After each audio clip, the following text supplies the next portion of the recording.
Alright, hello guys, how's it going? In today's video, we're going to be taking a look at the last tiny little bit of that ongoing snowstorm that is still sticking around. We're going to be taking a look at some upcoming snowfall chances alongside a big old Arctic blast we're going to see enter into the United States for the last portion of January.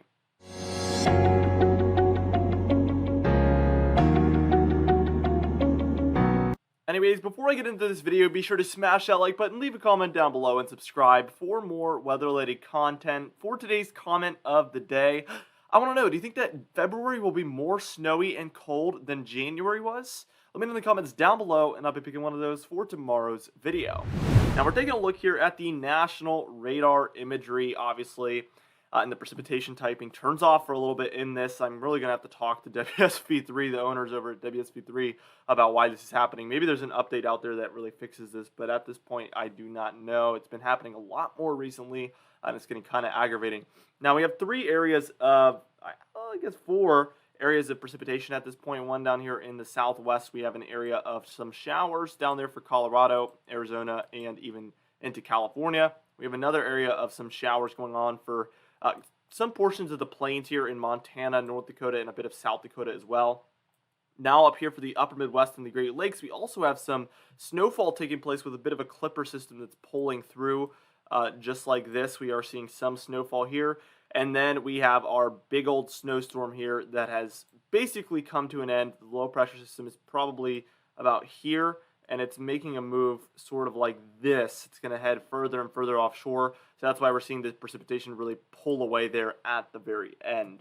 Now let's go ahead and zoom in first off to the southwest here. And as you can see, we do have that snowfall going on down there in southern Colorado. We do have an area of precipitation here for Arizona as well, with some snowfall there in the northern portions.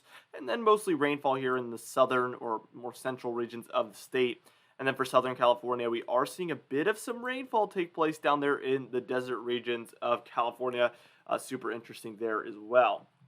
Now, as we move up into the northern plains here, portions of the northern plains, we have seen some snowfall develop here for some of these regions in here of Montana, North Dakota, even some in South Dakota and Wyoming trying to pop up. So we have seen quite a bit of precipitation here. Let's move up here to the upper Midwest and Great Lakes, though. We have had some pretty consistent snowfall taking place in this region. I would say probably an inch to even 3 inches has come down for most of the areas impacted. Maybe just a dusting in some spots, but there has been some heavier pockets in here especially. And I wouldn't be surprised if that's accumulating with, especially with how cold it probably has been for that region. Now, finally, let's move down here to, well, we'll take a look at the southeast first off because we have had some thunderstorm activity and some rainfall down here for portions of Florida, Georgia, and South Carolina as well. We have more of those on the way for the western seaboard of Florida, as you can see. Those have been really building in down here, and that's going to be moving on shore. During the morning hours, we have seen some of those move offshore, probably the Bahamas over here, very, very close to Florida. Sometimes I don't even, believe how close we can see those islands are. I believe this is Freeport right here. That is so close to the Florida coast. I can't believe you can't even see it right here to right here. It's so close, but there is some thunderstorm activity moving down towards those islands. Now, as we move up to where the snowstorm is located at here, we can see an ice storm as well. It's taking place down here in coastal North Carolina. My dad is from Morehead City down here in North Carolina. That's a place that we go very frequently and is very close to our hearts. They've actually had a lot of power outages in that region, so I'm assuming the ice has been really bad. I still am Facebook friends with a lot of folks and family from down there, so that's how I'm able to get those updates. But let me know if you've had any power outages or ice impacts. But to the north of that yellow circle, it's been mostly a snow event for these regions. Even I've heard Charlotte, I would say the heaviest of the snowfall has taken place mostly in this area. I think Raleigh's been involved, these areas as well, with the heaviest snowfall. Charlotte and areas south of there have had a dusting, maybe more, maybe over an inch or so. But really, I think the bullseye, if I'm to circle it out, let me try to zoom in here. I'm almost certain the bullseye has taken place somewhere in here. Because it's been south of me, the heaviest of it. I did receive a lot, like I said, but I think these areas have seen heavier banding near Elizabeth City, and maybe areas just to the north of Elizabeth City I would say right here near the Virginia and North Carolina border, I would say is where the worst of the snowfall took place, which is just so far south. It's so interesting. This was probably one of just a couple of snowstorms for me personally where it never sleeted, there was never freezing rain, there was never rain, no mixing. It was all snow from the very get go. It stuck right away because it was so cold. Very rare for this region to see a snowstorm that's that cold the whole way through. And I enjoyed every second of it, I will tell you guys. Now, what we're going to do is we're going to move on and we're going to talk about some of the things happening in the near and pretty far future as far as snowfall and temperatures are concerned. Now here we are taking a look at our European model, and as you can see this from last night, because we see some of this storminess taking place there. So let's move on to this afternoon. We can see the jet stream is obviously looking about like that. We see some very cold air and two clipper systems going on in this region. There, we see our storm has moved offshore, like I said, so no precipitation should be going on at the coast anymore. I wouldn't be surprised if there's some snow showers, especially along the coastline, lingering into the afternoon, but those are going to be very light and very spotty. But overall, a more dry pattern is going to take place. We see this clipper kind of move out and a new one move in. That's the one that's taking place kind of over here right now, but that's going to move in and really impact more of some areas like this, and you're going to watch that energy will really transfer just like that, move along the jet stream, just like that. And that one almost wants to become kind of a Miller B. Let's see where it goes. It just weakens though. So sometimes what you'll see happen is these clippers come down just like this. And then if the right things happen, it can kind of move up the coast and intensify there offshore. And that's what we call a Miller B nor'easter. And it would impact areas like this mostly, right in there, bringing usually very heavy snowfall in those Miller B nor'easter type circumstances. So you watch for that in these very cold storms. Now after that clipper, we get clipper number 3 here. This one wants to kind of move into the same exact regions there. Let's see if that one could do it. That one moves a little bit more onshore, so that one takes a track more like this.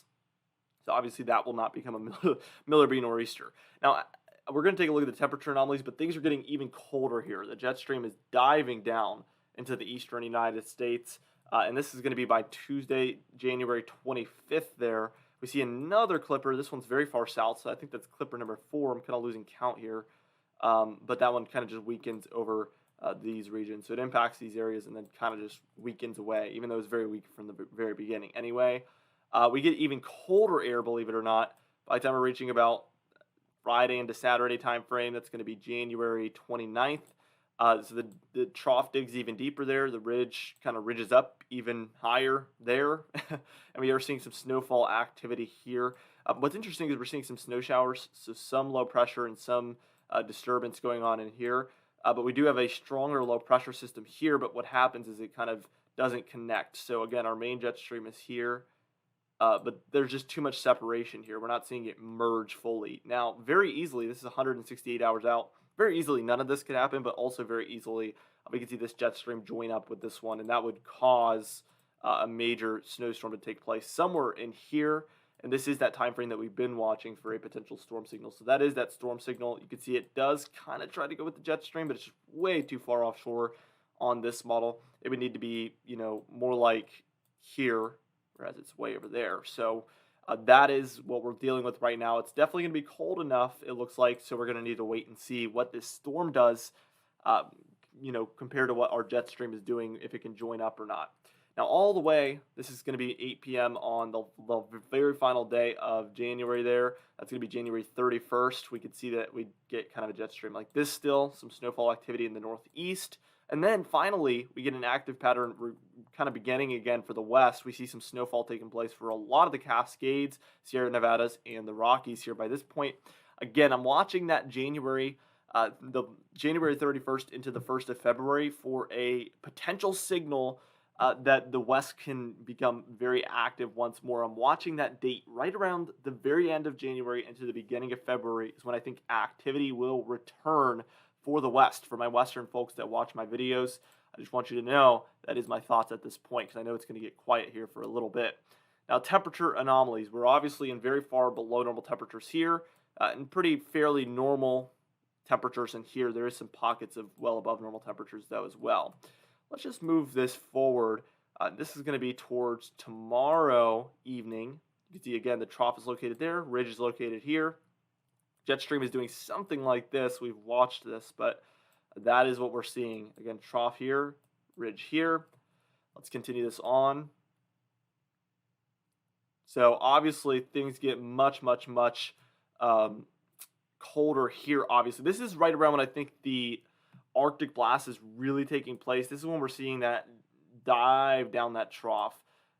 Even these areas, it's going to be absolutely frigid. But this is these magentas in here. This area I'm circling here is where I'm especially watching, because this is where we're at anywhere from about in these blues we're about 15 to 25 degrees below normal, and then the magentas were about 25 to even 40 degrees below normal. This is indicating so obviously these areas here, Minnesota, Wisconsin, Iowa, Illinois, your temperatures, your average temperatures are already very low. So to see temperatures that are 40 degrees below your normal is extremely significant, and we will even be watching for the potential of some sort of polar vortex activity going on. That's how cold it's going to be by this point. And again, that's about Wednesday. So about mid next week, Wednesday, January 26th is when we're watching for that. And then that kind of dives down into the eastern United States. This is by the time we're reaching Thursday. This is overnight Wednesday into Thursday. We see those magentas are in here. Again, that's where we're 25 or more degrees below normal. And then these blues in here is where we're about 15 to 25 degrees below normal. Very interesting pattern we find ourselves in. And it looks like it's going to warm up, and then another cool down heads in around the 29th. That's going to be Saturday.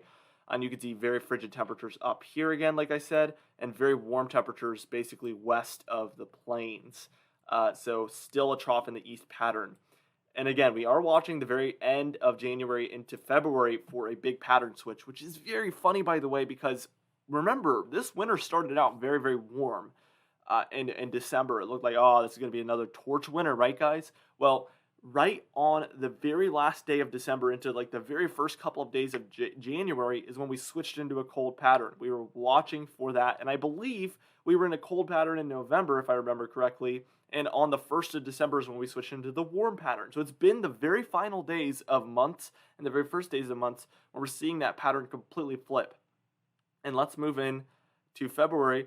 We stick in that cold pattern, but I want to show you guys something. Let's take a look at it. Let's look at our GFS ensemble here. This one's not even going to go much further. Let's see if the GFS ensemble has what I'm talking about here.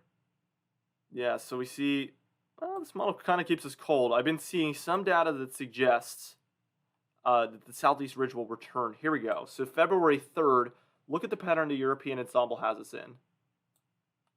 It's just like December. Ridge in the east, trough in the west.